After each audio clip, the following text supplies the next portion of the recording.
Halo, assalamualaikum warahmatullahi wabarakatuh.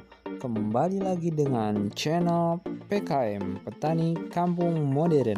Pada video kali ini, mari kita bahas perbedaan sistem tanam padat ala Vietnam dengan sistem tanam pagar ala Brazil. Sebelum lanjut, mari kita intro dulu.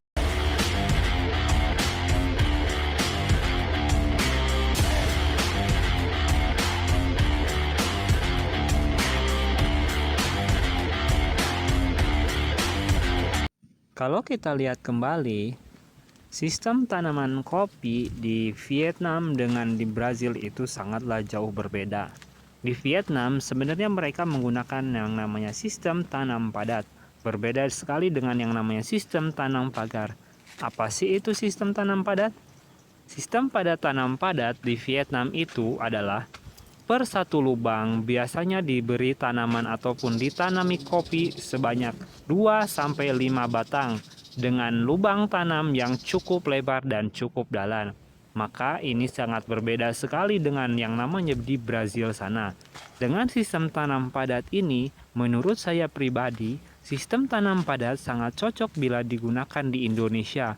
Karena dengan menggunakan sistem tanam padat seperti ini, kita tidak memerlukan lagi yang namanya irigasi tetes seperti pada perkebunan kopi yang ada di Brazil. Dengan sistem tanam padat ini cukup relatif lebih ramah kantong ataupun lebih hemat biaya ketimbang dengan sistem irigasi tetes yang seperti tanaman sistem tanam pagar Brazil. A few moments later. Sedangkan untuk sistem tanam pagar Arab Brazil adalah dengan jarak tanam yang cukup rapat seperti ini. Ini hanya berjarak antara 50 cm dengan dikali 3 meter ke samping. Tetapi dengan sistem tanam pagar ala Brazil, menurut saya petani Indonesia masih banyak yang belum mampu dalam hal SDM maupun pengetahuan. Apalagi dengan yang namanya irigasi tetes yang memakan biaya yang cukup luar biasa. Maka dari itu, kenapa sistem tanam padat ala Vietnam itu lebih cocok ketimbang sistem tanam pagar ala Brazil?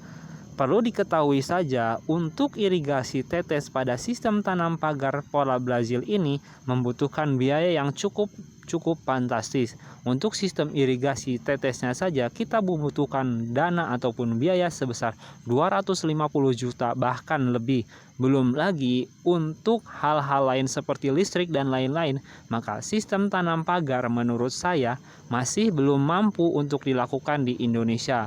Tetapi sekarang banyak juga yang sudah mencoba sistem tanam pagar kopi Robusta ini. Namun menurut saya sistem tanam pagar ala Robusta ini harus memiliki ataupun harus memikirkan ke depannya. Jika kita menanam dengan jarak tanam yang terlalu padat, maka untuk kedepannya kita akan sangat sulit sekali untuk melakukan yang namanya stek ranting. Kecuali kita melakukan yang namanya rutinitas seperti stek tunas, maka menurut saya pribadi sistem tanam pagar untuk kopi Robusta itu masih kurang cocok untuk di Indonesia. Karena apa? Karena SDM kita belum mampu dan juga membutuhkan biaya yang sangat besar. Untuk sistem tanam pagar di Brazil sana saja, untuk 1 hektar itu biasanya mendapat hasil 15-10 ton. Tapi jika ini dilakukan di Indonesia, paling-paling hanya mendapatkan berapa ton saja karena belum menggunakan yang namanya irigasi tetes maupun ilmu pengetahuan yang mumpuni. Oke, sekian dulu untuk video kali ini. Jika teman-teman suka dengan video ini, jangan lupa like, comment, and subscribe.